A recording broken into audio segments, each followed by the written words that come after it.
So what's new with you this week, Hugh? He says fluidly. Yeah, and ignore the fact there was a jump cut there, everybody. I don't think I saw it. No. Yeah, as always in the world, I've never seen a situation where the middle ground isn't always the way forward. Yeah, it's not a bad starting point, is it? I'm surprised that in this day and age, when we look at, we talk about Trump and all the stuff that's going on, what really surprises me is how people believe, and when we were doing more of this sort of content solely, and we were talking about current events or whatever, I still don't understand, and I'm a centrist anyway, so I have some biases here, but I don't understand how people can buy into those one-way narratives where you get somebody like President Trump, or even, I think in the UK it's different because the opposing government is meant to question and criticize, and there is an element of that. However, when you talk about all those narratives that are spun, so and so voted against children being allowed to eat or something like that, it's those narratives are just so full of shit, and I just don't understand how people can say 100% of what this person does is right all the time, and it's worse now than it's ever been. Everything is so polarized.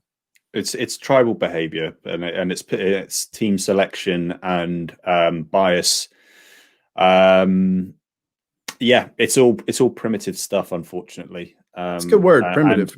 And I say you'd like to think that we move past that, but the problem is that our primitive brain is like hundreds of millions years old, and I heard this kind of brilliant description for memory where it's the word is bloody.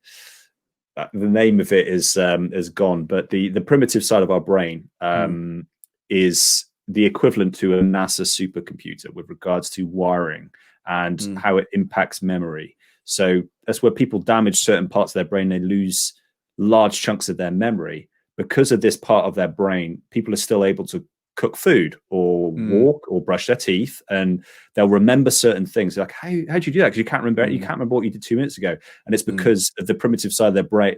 They're not remembering it, they're doing it because it's so hardwired into their brain. However, logic and the front part of our brain, is it the neocortex? Is that the most recent part of our brain where logic stems from? And so that being, I think, again, I could be way off. I think it's like tens of thousands of years old compared to the hundreds of millions of years old of this mammalian side of the brain. By the way, the primitive side of the brain that I was talking about, every mammal has it, every animal has a version of that. And it just responds to like instinct. So that's what separates us humans, is the fact that we can think and be logical. But it takes human beings into their 20s and sometimes into the mid-20s to get that. And unfortunately, people are so hardwired, they haven't had the opportunity like me and you to study philosophies and psychology and all of these type of things to kind of understand some of that's going on. And we're fucking super intelligent or anything, but we have a basic grasp of it. So we're able to kind of stand back a little bit and just look at things a bit more objectively. But unfortunately, the vast majority of people don't seem to kind of go through that same process, which is really kind of holding society back. Well, Hugh, according to you, your point of view is you want to see all old people die and you want to get back to work and fuck them. And I could give a shit about every restaurateur in the world. Fuck them. And that's not what we've said. That's the type of comment that you would receive though on social media, isn't it? It's like the kind of, you just I'm going to take a 10-second segment from what you're saying and not look at the whole context. And that's where we're kind of falling short. Well, they'll listen to the whole context and they'll spin a narrative to try to support their point of view and to make you look like a dog's dinner. And that's the world we're living in. And I think the more we see, I don't know if you watched Rogan this week, and he was talking to Tim Dillon, a comedian and friend who's a bit of a conspiracy theorist. I didn't see that one, no. And Joe Rogan and your views are very aligned. Joe Rogan is more thinking. And the thing I love about Joe Rogan is if he gets something wrong, he even says, "Look, I think about things out loud. I've gotten loads of things wrong, and I am open to being wrong." But he very much, is of the view. Look, this virus isn't killing a lot of people. The government shouldn't be in a position to tell you how what you can't go to work, and that's his view.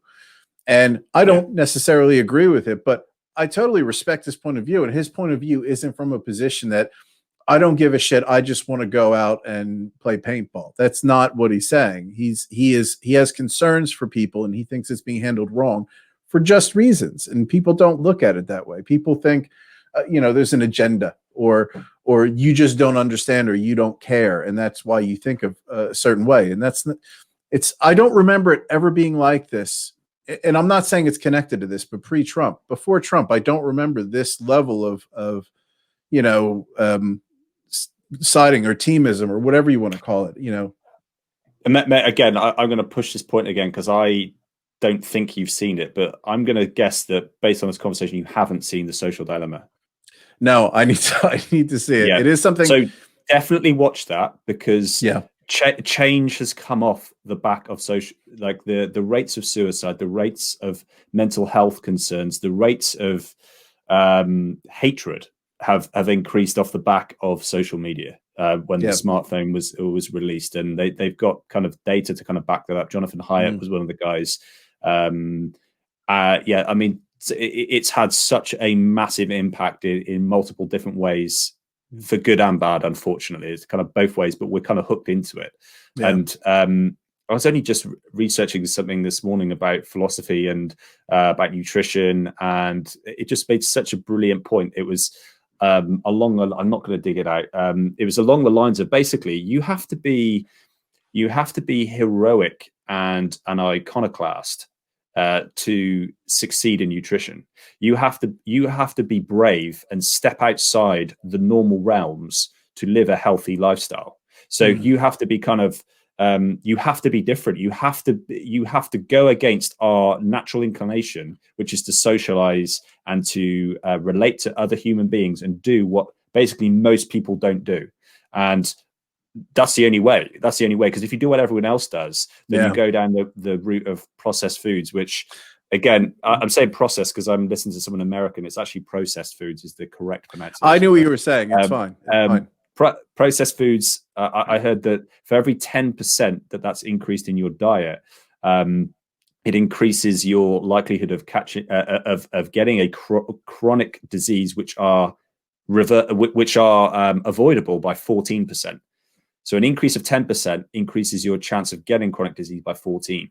And the vast majority of people, I believe this was in the States that was captured, was that 60% of their diets are processed foods. So if you're of the standard American diet or the standard Western kind of diet, because UK isn't a huge amount better, although it is better, you're looking at issues. So you've really got to stand apart and do the uncommon things just to try and be of good health. And although this is going down the nutrition angle, it's very much the side when it comes to things like handling difficulties in society and politics, and that really you've got to kind of stand out from the crowd just to have a reasonable, healthy approach, which is the sad thing. And I don't know, I haven't got all the answers to fix that. I think it's a very complicated, wide issue, but interesting one nonetheless. I think there's this comment by someone that said that you can't judge the it was, God, I'm going to dig it out because it's really good, man. It's really good. It's about judging the sickness of society, and that you can't do that because, where is it? Okay. So this is by Jiddu Krishnamurti, and he's put, it's no measure of your health or well-being to be well adjusted to a profoundly sick society. So it's no measure of your health or well-being to be well adjusted to a profoundly sick society. So just because people, well, I do what everyone else does, it's no measure of your health or well-being if the society is totally sick and wrong. And although that was accounted for, or I'm using it, sorry, for food, you could put that across to how people handle stuff like maybe President Trump's health. So, well, everyone else, let's all jump on his bandwagon and do that. The rest of my team are doing that. Let's act irresponsibly too. That's what we do, right? No, we have to be brave and live with more virtue and step back and do what's right and oppose those people. And that's not easy. That involves courage and being ostracized. So, sorry, I've gone on a little bit of a rant No, it's all right. I'm just sort of thinking, what, can you read that quote to me again? Yeah, of course. Sorry, you put it away. It's no measure of health or well-being to be well adjusted to a sick society. I think it's something like that. Here we go. It is no measure of your health or well-being to be well adjusted to a profoundly sick society. Here we go. So there's another guy that wrote Healthy Deviant. Pilar Gerasimo is his name, and he's put you have to that you need to be a deviant in today's world to form a healthy perspective. So you need to be a deviant to actually like go back against what most people say, the general public kind of point of view. I really like that quote because it's making me think. When I view social media and when I view diet and how we've changed, and I don't think this is necessarily being addressed by that quote. I really like that quote. What is making me think about though is we look at these snapshots in time now, and we look at that as a good or a bad when it's neither. It's evolution at the end of the day. So if we went back 30 years, driving is bad because a lot of people were dying behind the wheel, or flying was bad when it first happened because we didn't understand how it worked. And food is very much in those lines. And social media is the next iteration of something we have to evolve with. Because it's not good, it's not bad, but people don't know how to deal with it. And even if I look at dietary pieces, I'm still at the same damn way, and I'm not eating much meat at all. And when you go back to processed foods, we're eating foods with a lot more vegetables, but that includes a lot of veggie patties that are made from pea protein, but they're processed. And it's sorry, go on. No, as I said, we've traded off one poor health and poor societal measure with methane from cows by limiting our intake of meat. Whether there's cholesterol issues, I mean, that's arguable, but we're trading out one problem for another. And I mean, at the end of the day, we're still living longer lives, and medicine is still getting better, and our understanding of food's getting better. So I don't look at it as good or bad. We're just evolving and having to deal. So I would disagree with you on both of those points. And I don't see how you can. I have no idea how you disagree with that. Let's keep running with them. So the first point of disagree with social media, again, watch documentary and we'll have a great chat about this. Because the difference was, although prior to watching that documentary, I would have been in full agreement with you. Much like money, it's money is the root of all evil. But no, money is not good nor bad. It is a tool. It's a tool. It's a resource to do what you will. You can do good or bad with it. Social media, they said that, social media is a tool. It can be used for good and it can be used for bad. They said no, because a tool doesn't vie constantly for your attention and play on primitive psychological hacks to pull you away from whatever you're doing, regardless of that, and very manipulative measures to gain your attention to make money. That is what social media is driven upon. That is social media, to the extent that every single employee that was on that documentary that explained that they were a CEO, they were a marketing developer, they were a sales manager, they were a founding investor, blah, blah, blah, blah, blah. None of them will allow their children on social media. And it was like, no way, I won't allow my, and they're like, why is that? It's like, there's no way, because I know what it's doing.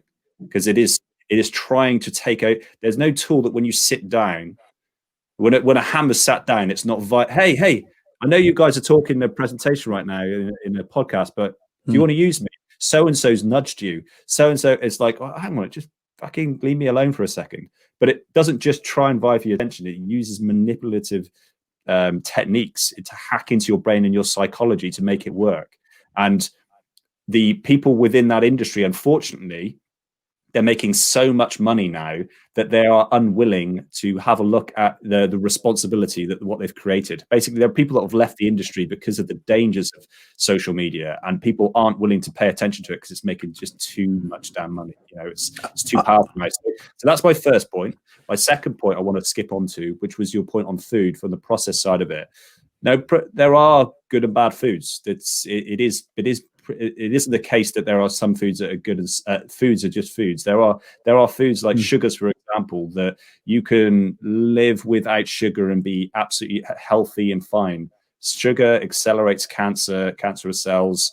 Everyone can live without sugar. There are certain preservatives we can all live without. There are superfoods. There are foods that are good for most people. Again, it's a dicey situation because there are certain vegetables, if people have them, they can actually get into real trouble just eating vegetables. There's no blanket for everything, but there are certain but there are certain blankets for certain foods, such as stuff like sugar. So I wouldn't say that food isn't good or bad. Yeah, there are bad foods and there are better foods for you, and that's the choice that we need to be educated on. And we can improve our society if we make more informed decisions on that. Yeah, I don't think the second point necessarily is contrary to anything I've said. Really, I think I've just said we with technology, with change, and other influencing factors, we make decisions to make one area better when actually we fall afoul in another area. So we're eating less meat, and there's reasons why we're eating less meat. But some of the foods that we're taking in now are less healthy, even though they're under the guise of being healthy. I know very well that some of those vegetarian meals that I'm eating are not healthy. So I'm just talking about this is part of adaptation and education, and we're going to get things wrong as we evolve. And absolutely, jumping back to your other point, I need to watch the film, but that didn't necessarily sway me, because you could have taken let's say the food industry or the Food and Drug Administration and swap that for social media. You could take any sort of vice or anything over the last 20 years, television. So if everything you've said about social media, if you would have taken us back 25, 30 years, you could have said the same exact thing about television. Same exact thing. You could turn TV off and it's off all day, and you put it on when you come home. A phone is attached to your side and is vibrating and is signaling and using images and using nudges and using manipulative behavior to get your attention. And then when you're in, it will continue that manipulative behavior. You could say that about marketing. TV is also, and I'd agree with you.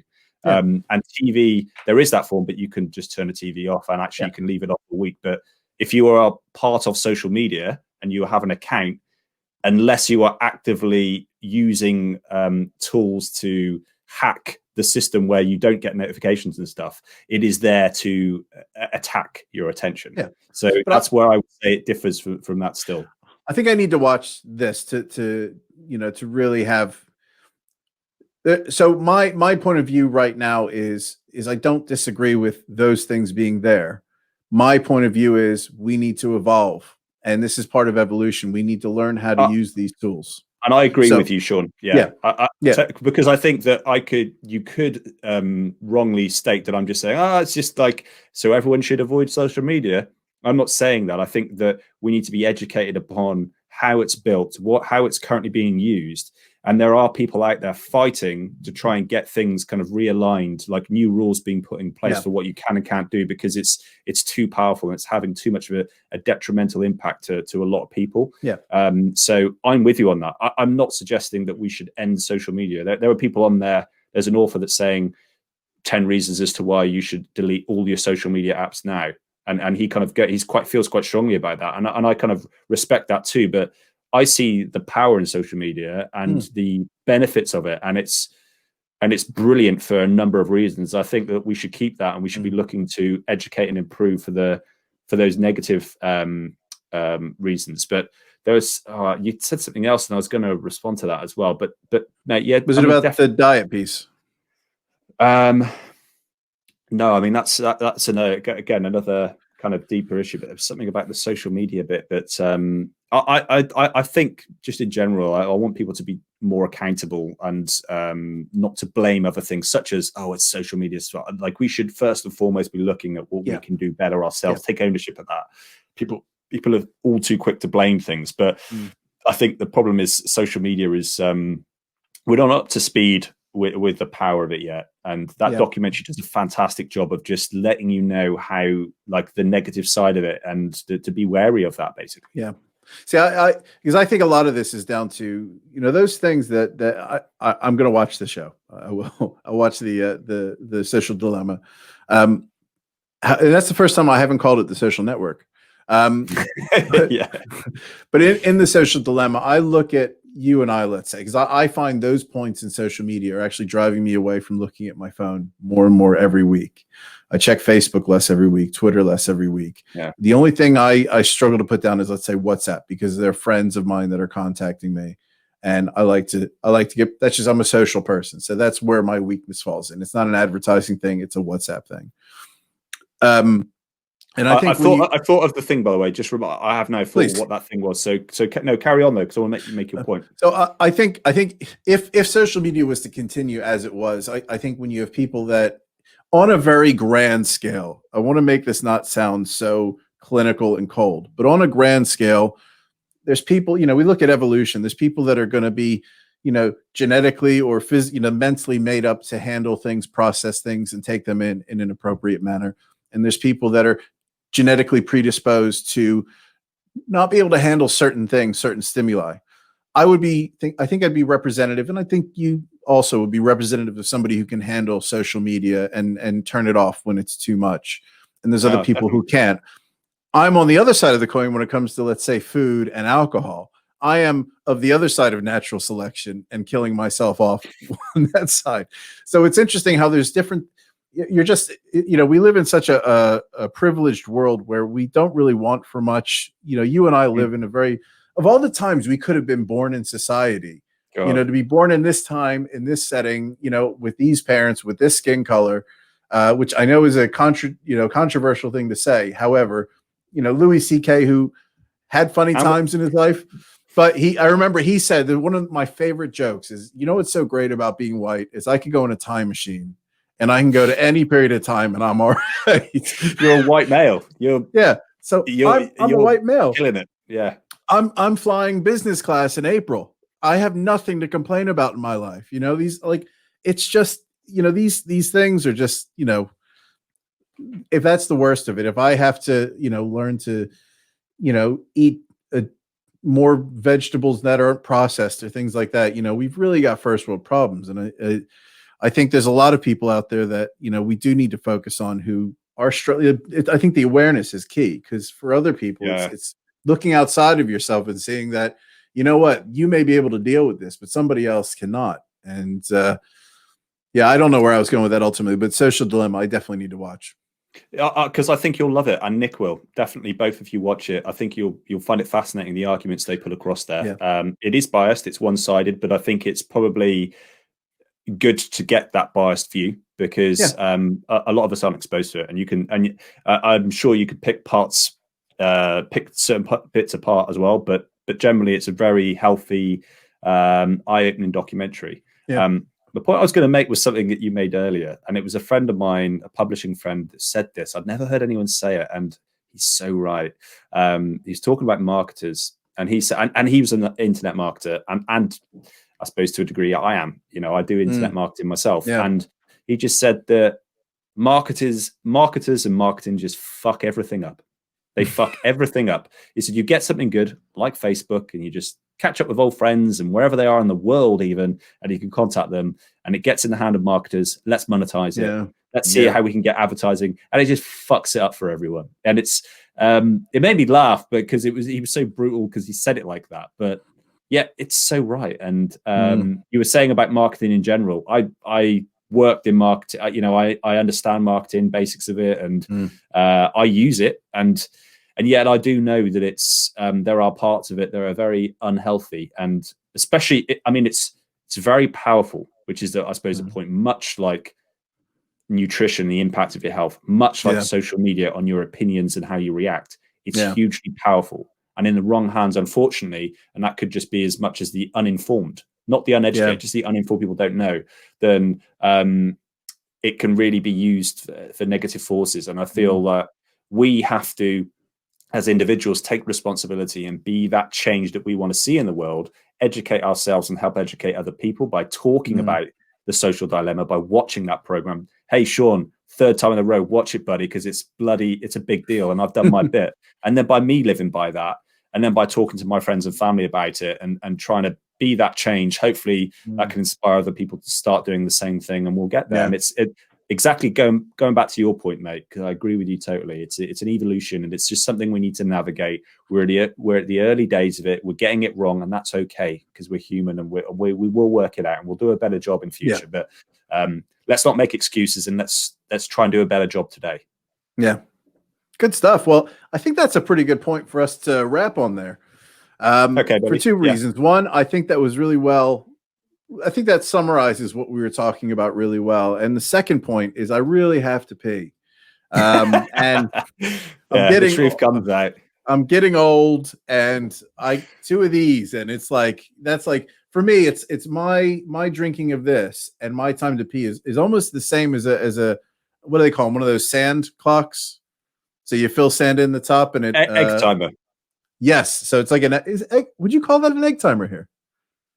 I don't know. I could be wrong on that, but that's what I would have called it. Well, I need to find that out. Last thing I need to do. Sand timer. There's got to be a word for that. You could be right. I don't know. What the fuck are they called? What do you call a sand timer? An hourglass. Oh, is it? An hourglass. Yeah, of course, an hourglass. Bullshit. Yeah. Okay, so your bladder is like an hourglass. So when it comes in, it's going out. Yeah. So I know that it's time for us to wrap. But listen, mate, really enjoyable conversation as always. Likewise. And really looking forward to next week. So to everybody watching, this is Wednesday night. We are going to be doing our Sunday show. I was talking about swapping around, but I don't think I'm going to. I think we're going to stick with the Wednesday chat catch up. I think we're calling it the weekly roundup right now. And then we're going to be doing Magnum PI, which I have no idea what to expect. I just know that nobody in the world looks better with a mustache than Tom Selleck. That's all I know. I would agree with that. Yeah. Best mustache in the world, officially. Hands down. Yeah. All right, mate. Well, listen, you have a lovely week. I look forward to catching up with you next week. And to those who haven't, I'll put the socials up one more time. We'll just do it very quickly. Twitter and Periscope, Bearded Philoso 1. We genuinely need to post more on Twitter. Just engage more. We're not doing that. So that's something I'll definitely look at doing. And then, of course, Instagram. I've got that covered. And can we do something really special and unique just for this episode, which maybe we should have wrapped up, and maybe you can cut this and put it at the end of our Batman. But if I do a countdown from 3, can we both punch our camera and have a kapow, and that's our finish? I love it. Okay.